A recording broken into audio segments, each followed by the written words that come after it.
देखिए, ऐसा है कि माननीय प्रधानमंत्री नरेंद्र मोदी जी के नेतृत्व में जो 9 वर्ष पूरे हुए हैं, उसी के तहत हमारा जो संगठन है, जिसके कि राष्ट्रीय अध्यक्ष जगत प्रकाश नड्डा जी हैं, उन्होंने सभी हमारे कार्यकर्ता बंधुओं के लिए 1 महीने का ये जो कार्यक्रम है, जिसमें कि महाजनसंपर्क अभियान है, उसके तहत हम सब लोगों की अलग अलग पूरे भारतवर्ष में जिम्मेवारी लगी है, जिसके तहत मेरी जिम्मेवारी जो है वो छिंदवाड़ा मध्य प्रदेश में भी और अपने उड़ीसा के नवरंगपुर के अंदर लगी। तो नवरंगपुर के जो अलग अलग विधानसभाओं हैं उसमें मेरा जाना हुआ, जहां पर आम जनता जो है उस तक हम जो सरकार के 9 वर्ष के कार्य हैं केंद्र सरकार के, वो पहुंचाना हमारा मकसद है। और इसके साथ साथ अगर वहां की कोई समस्याएं हैं राज्य सरकार में, उसके बारे में जानकारी हासिल करना हमारा मकसद है। आपने देखा होगा कि जैसे हमारी यहाँ पर बहुत सी महिलाएं हैं अभी इस कार्यक्रम के अंतर्गत भी, तो कितनी ऐसी सरकार की केंद्र सरकार की योजनाएं हैं। हम आयुष्मान योजना की बात करें, प्रधानमंत्री ग्रामीण आवास योजना की बात करें, जो ठीक तरीके से जो है यहाँ पर लागू नहीं हो रही है। उसकी वजह से जो आम जनमानस तक जो लाभ पहुँचने चाहिए वो लाभ नहीं पहुँच पा रहे हैं। तो हम लोगों की यही कोशिश है कि हम धरातल पर जाकर देखें कि केंद्र सरकार की क्या क्या योजनाएं जो हैं वो आम जनमानस तक पहुंच रही हैं, और अगर जो नहीं पहुंच रही हैं तो वो क्यों नहीं पहुंच रही हैं, उसमें राज्य सरकार की कहीं कोई किसी तरह की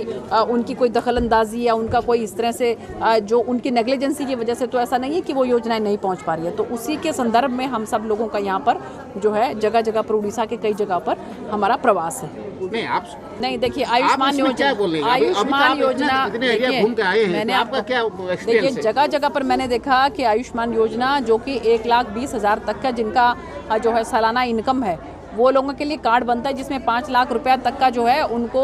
मेडिकल फैसिलिटी हमारी सरकार की तरफ से दी जाती है। सरकारी अस्पतालों में भी और काफ़ी सारे जो प्राइवेट हॉस्पिटल हैं उनके अंदर भी दी जाती है, लेकिन यहाँ पर वो योजना लागू ही नहीं हो रही है। और हमारी हरियाणा सरकार के बारे में तो मैं बात करूँ तो हमारी सरकार ने तो उसको जो इनकम का जो स्लैब है उसको 1,20,000 से बढ़ा के 1,80,000 कर दिया।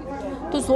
आप समझ सकते हो, सोच सकते हो कि यहाँ की जनता जो है वो कितने बड़े एक जो योजना है उससे वंचित है। तो इसी तरह जो है जो प्रधानमंत्री ग्रामीण आवास योजना है वो भी सही तरीके से सही जगह पर लागू नहीं हो रही है। जो गरीब आदमी हैं उन तक वो योजना नहीं पहुंच पा रही है। तो इस करके लोगों के अंदर बहुत ज़बरदस्त इस बात को लेकर जो है एक वेदना है। कुल आएंगे प्रधानमंत्री जी जो हैं फिर से जो है 2024 पर जो है वो भारतीय जनता पार्टी की सरकार बनेगी और वो हमारा नेतृत्व करेंगे प्रधानमंत्री जी नरेंद्र मोदी जी। क्योंकि आज जो है एक ऐसा नेता हमारे पास है कि उस नेता की ये मजबूरी नहीं है कि वो सत्ता पर जो है आसीन हो, ये हम लोगों की आम जनता की मजबूरी है कि हमें ऐसा नेता चाहिए जो गरीब आदमी के सुनने वाला हो, जो गरीब आदमी के लिए काम करने वाला हो।